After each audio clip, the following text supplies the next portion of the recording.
مختصر حکمت کورس شروع ہمارا شروع زمین گول ہے لوٹ کر یہیں آنا ہے۔ اس میں ہمارے صاحب کتاب طب کی اہمیت کو بتا رہے ہیں۔ بنی نوع انسان ہمیشہ سے ہی صحت اور بیماری کے مسائل سے دوچار رہا ہے۔ زمانہ قدیم سے لے کر آج تک انسان نے بیماریوں سے بچنے اور صحت کو برقرار رکھنے کے لیے مختلف طریقے آزمائے ہیں۔ انہی طریقوں کے مجموعے کو ہم طب کے نام سے جانتے ہیں۔ طب کا علم انسان کی زندگی میں اہمیت کا حامل ہے، کیونکہ یہ صرف بیماریوں کے علاج تک محدود نہیں بلکہ صحت کی بحالی، بیماریوں سے بچاؤ اور زندگی کو بہتر بنانے کے لیے رہنمائی بھی فراہم کرتا ہے۔ قدیم ادوار میں طب کا زیادہ تر انحصار قدرتی جڑی بوٹیوں، پودوں اور معدنیات پر تھا۔ وقت گزرنے کے ساتھ ساتھ انسان نے تجربات اور مشاہدات کے ذریعے طب کے میدان میں بہتری پیدا کی۔ آج طب ایک مکمل سائنس بن چکی ہے جس میں جسمانی، ذہنی اور روحانی بیماریوں کا علاج کیا جاتا ہے۔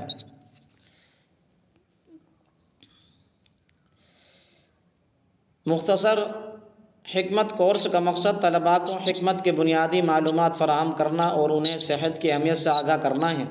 اس کورس میں آپ طب کی تعریف، اس کی غرض و غایت، بیماریوں کی اقسام، ان کے علاج کے مختلف طریقے سیکھیں گے۔ اس کے علاوہ صحت کے تحفظ و بیماریوں سے بچاؤ کے اصولوں پر بھی روشنی ڈالی جائے گی۔ جی، نحمدہ ونصلی ونسلم علی رسول الکریم وآلہ وصحبہ واتباعہ الحماۃ للدین القویم۔ اعوذ باللہ من الشیطان الرجیم، بسم اللہ الرحمن الرحیم۔ یؤتی الحکمۃ من یشاء ومن یؤت الحکمۃ فقد اوتی خیرا کثیرا وما یذکر الا اولو الالباب۔ جی، وہی حکمت عطا کرتا ہے جسے چاہتا ہے، اور جس کو حکمت عطا کی اسے خیر کثیر کا خزانہ دے دیا گیا۔ نہیں نصیحت پاتے مگر اہل عقل۔ ہر ابتدا سے پہلے، ہر انتہا کے بعد، ذات نبی بلند ہے ذات خدا کے بعد۔ دنیا میں جس قدر احترام کے قابل ہیں لوگ، میں سبھی کو مانتا ہوں مگر مصطفیٰ کے بعد۔ علم و فن طب ایک بہت بڑا طبی خانہ ہے۔ اللہ سبحانہ و تعالیٰ انہی لوگوں کو علم فن طب عطا فرماتے ہیں جو اس کے طلبگار ہیں اور اہلیت رکھتے ہیں۔ نہیں نصیحت پاتے مگر اہل عقل، جس کا واضح مطلب ہی یہ نظر آتا ہے کہ جو اہل عقل نہیں ہے وہ اس کو نہیں سمجھ سکتے کہ حکمت کیا ہے۔ یعنی علم حکمت پانے کے لیے اہلیت کی ضرورت ہے۔ علم فن طب انسان کی پیدائش کے ساتھ یہ تو اتار دیا گیا تھا۔ جو جو زمانہ گزرتا گیا اس علم میں خش و خاشاک ملتے گئے، جنہیں حضرت لقمان، سقراط، بقراط، زکریا، رازی، جالینوس اپنے تجربات و مشاہدات سے صاف کرتے رہے۔ ان کے بعد بہت سارا زمانہ یا صدیوں تک علم فن طب میں سکوت رہا۔ اس دوران ایلوپیتھی نے جنم لیا، جس نے طب اسلامی کو بہت نقصان پہنچایا، جس کا بہت بڑا سبب جراثیم کی دریافت تھا۔ جراثیم کو دریافت کرنے والوں نے ہر مرض کا سبب جراثیم تسلیم کر لیا۔ چونکہ طب اسلامی، جسے طب قدیم بھی کہا جاتا ہے، اس میں جراثیم کو سبب مرض تسلیم نہیں کیا جاتا بلکہ مرض کے نتیجے میں جراثیم پیدا ہو جاتے ہیں، یہ بات تسلیم کی جاتی ہے۔ ایلوپیتھی اور طب اسلامی میں یہ تصادم مانے یعنی یہ جھگڑا بہت نقصان دہ ثابت ہوا۔ کسی طبیب کو ایلوپیتھی کے مقابلے میں بولنے کی جرأت نہ ہوئی، اگرچہ حکیم اجمل خان صاحب، حکیم احمد دین صاحب، حکیم محمد حسن قرشی صاحب نے طب اسلامی کی ترقی کے لیے بہت سے کارہائے نمایاں انجام دیے، لیکن بدقسمتی سے ان کے پاس ایلوپیتھی اور دوسری طبوں کا مقابلہ کرنے کے لیے کوئی کسوٹی نہ تھی۔ کوئی طبیب ایلوپیتھی کو درگاہ مل چکے تھے، صاف کرنا بھی ان کے بس کا کام نہیں تھا۔ تبھی اللہ رب العزت کی جوش مائی فن طب کی اصلاح و ترقی کے لیے حکیم انقلاب محمد صابر ملتانی علیہ الرحمہ کو بھیج دیا۔ اس اللہ کے بندے نے نئے اصول تحقیق کیے جس کے ذریعے اس طب کے تمام پہلوؤں اور نکات پر کھل کر بحث کی، خش و خاشاک صاف کیے، ساتھ ہی کے ساتھ للکارا، یعنی ڈاکٹری طریقہ علاج غیر علمی اور غلط ہے، آپ نے اس سلسلے 25 کے قریب طب کے مختلف موضوعات پر تحریر کی اور 7,000 اور ساتھ ساتھ یہ ہے اور ساتھ ساتھ یہ لفظ ساتھ ڈبل ساتھ ساتھ ہے تو بات سمجھ میں آ جاتی ہے، اور ساتھ ساتھ ہزاروں روپے کے چیلنج بھی کیے، لیکن آج تک کسی مائع کے لال ان کا جب کوئی آج تک کسی مائع کے لال نے ان کا جواب نہیں دیا۔ یہ قانون فطرت ہے کہ اللہ تبارک و تعالی جس آدمی سے جتنا کام لیتا ہے پھر اسے اپنے پاس بلا لیتا ہے۔ جی، طب کی تعریف۔ طب کی تعریف، طب ایک قدیم سائنس ہے جو انسانی جسم، اس کی بیماریوں اور ان کے علاج کے علم پر مبنی ہے۔ اس کا مقصد انسان کو صحت مند رکھنا اور بیماریوں کا علاج کرنا ہے۔ ایک بات سمجھ لیجئے، کوئی بھی چیز ہو جب تک اس کے نفع نقصان، اس کا طریقہ استعمال معلوم نہ ہوگا، اس کا مقصد کیا ہے معلوم نہیں ہوگا، آدمی اس چیز سے فائدہ نہیں اٹھا سکتا یا صحیح طریقے سے فائدہ نہیں اٹھا سکتا۔ تو طب ایک قدیم سائنس ہے جو انسانی جسم، اس کی بیماریوں اور اس کے علاج کے علم پر، بیماریوں کے علاج کے علم پر مبنی ہے۔ اس کا مقصد انسان کو صحت مند رکھنا اور بیماریوں کا علاج کرنا ہے۔ اسی طرح اس کا موضوع، طب کا موضوع انسانی جسم، اس کے مختلف نظام اور ان نظاموں کی بیماریوں کا علم ہے۔ اس میں جسمانی صحت کے ساتھ ساتھ ذہنی اور روحانی صحت کا بھی احاطہ کیا جاتا ہے۔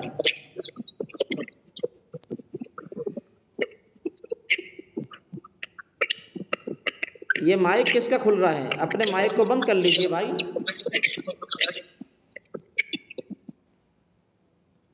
ہاں، مائک کو بند کر لیجئے۔ طب کا لغوی معنی، لفظ طب تاکہ ضم فتح کسرے تینوں کے ساتھ پڑھا جا سکتا ہے۔ اس کا معنی علاج اور مرض دونوں کے آتے ہیں، یعنی یہ ازداد میں سے۔ لفظ طب سحر کے معنی میں بھی آتا ہے، چنانچہ کہا جاتا ہے رجل مطبوب، یعنی وہ آدمی جس پر جادو کر دیا گیا ہو۔ طب کا اصطلاحی معنی ہوا علم یعرف به احوال بدن الانسان صحت، یعنی علم طب و علم جس کے ذریعے سے بدن انسانی کے حال کو صحت و مرض کے اعتبار سے پہچانا جائے۔ علم طب کی غرض و غایت و ضرورت، علم طب کی غرض و غایت یہ کہ اگر صحت ہو تو اس کی حفاظت کی جائے، اور اگر مرض ہو تو اس کو دور کرنے کی کوشش کی جائے۔ ہر دور میں صحت کی حفاظت اور بیماریوں کے علاج کے لیے طب کی اہمیت رہی ہے۔ جی، طب کے مقادیر فکر، طب کے مختلف مقادیر فکر ہیں، جیسے یونانی طب، آیوروید، ہومیوپیتھی اور ایلوپیتھی۔ ہر مکتب فکر کا اپنا نظریہ اور اپنا طریقہ علاج ہے۔ بیماری اور صحت کی تعریف، بیماری جسم کے کسی بھی حصے کے غیر معمولی حالت، بیماری جسم کے کسی بھی حصے کی غیر معمولی حالت کو کہا جاتا ہے، جبکہ صحت جسمانی، ذہنی اور روحانی طور پر کامل توازن کا نام ہے۔ تشخیص کی اہمیت، تشخیص بیماری کے علاج میں بنیادی کردار ادا کرتی ہے۔ صحیح تشخیص کے بغیر مناسب علاج ممکن نہیں، اس لیے مرض کی صحیح تشخیص کرنا انتہائی ضروری ہوتا ہے۔ اب ہم نے تکرار شروع یہاں سے کیا تھا۔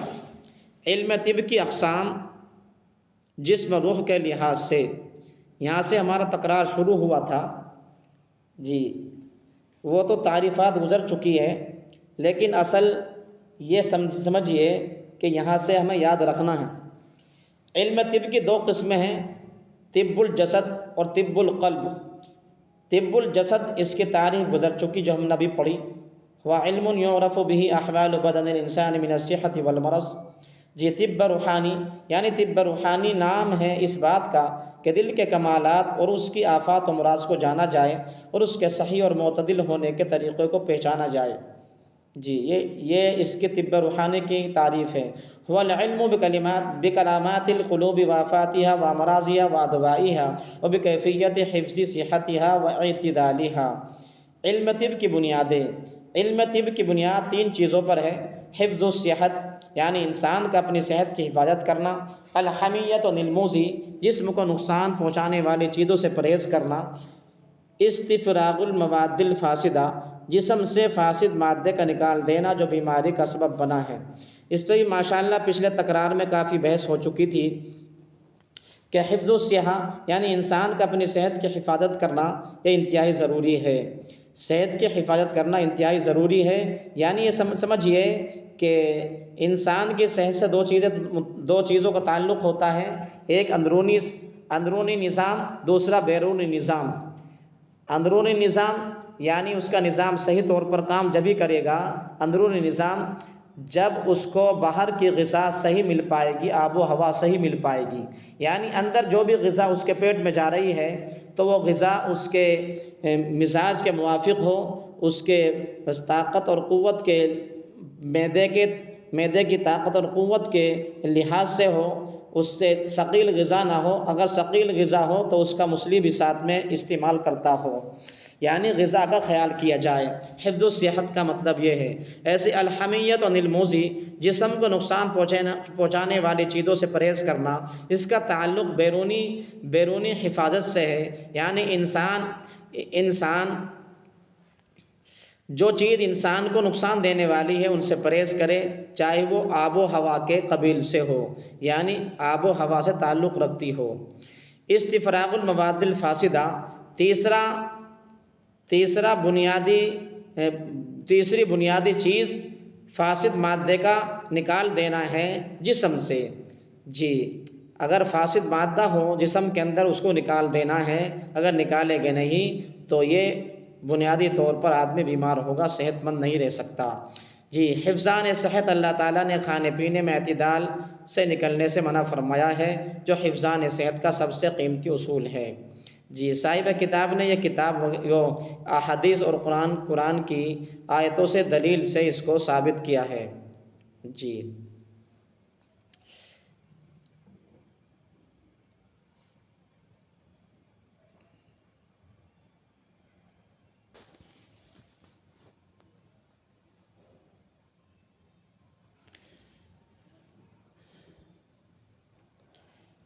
یہ سمجھیے کہ دوسرا ہمارا تکرار کا اہم موضوع علم طب کی تقسیم ہے، علم و عمل کے اعتبار سے۔ اسی میں ساری تقسیمیں ہوتی چلی جاتی ہیں، جتنی بھی تقسیمیں پھٹتی ہیں، جتنی بھی شاخیں اس سے نکلتی ہیں، وہ ساری ان دونوں قسموں سے نکلتی ہے۔ علم طب کی دو قسمیں ہیں، یعنی علم طب کے دو حصے ہیں، ایک حصہ کا تعلق علمی سے ہے، دوسرے حصے کا تعلق عملی سے ہے۔ تو طب عملی کی دو قسمیں ہیں، علم العلاج اور طب علم کی دو قسمیں ہیں۔ کدھر ہیں ابھی؟ ہاں، آگے آ جائے گا اس میں۔ جی چلو آگے بتائیں گے اس میں۔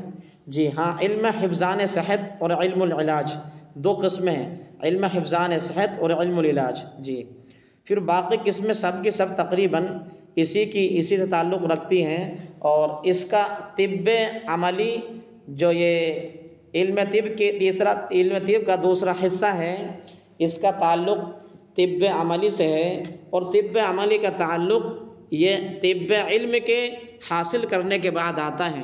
اگر آدمی طب عملی حاصل نہیں کر سکا تو وہ طب عملی کو بھی عملی جامہ نہیں پہنا سکتا۔ اگر اس عملی جامہ پہنایا جائے گا تو جو جگہ جگہ نقصان اٹھائے گا اور جگہ جگہ نقصان اٹھائے گا اور بہت زیادہ نقصان اٹھا سکتا ہے۔ جی، طب علمی وہ علم ہے جس سے محض اشیاء اور کائنات کا علم اور اس کی معرفت حاصل ہوتی ہے۔ مثلاً کسی شے کے افعال کا علم ہونا علاوہ ازیں اس علم کا عمل سے کوئی تعلق نہیں ہوتا۔ طب عملی وہ علم ہے جس میں ایسے مسائل کا علم ہوتا ہے جن کا تعلق عمل سے ہوتا ہے، مثلاً ورزش کیسے کی جائے، صحت کو برقرار رکھنے کے لیے کن اصولوں کو مد نظر رکھا جائے، نبض کیسی دیکھی جائے، فن ادویہ سازی کا تعلق بھی عمل سے ہی ہے۔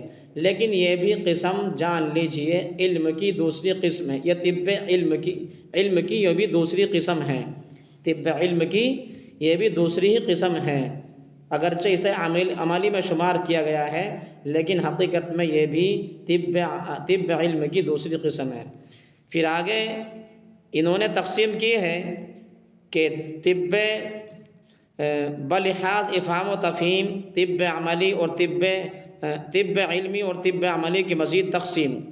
اول طب علم کی 4 قسمیں ہیں: امور طبیعہ کا علم ہونا، بدن انسانی کے حالات کا علم ہونا، علامات کا علم ہونا، اسباب کا علم ہونا۔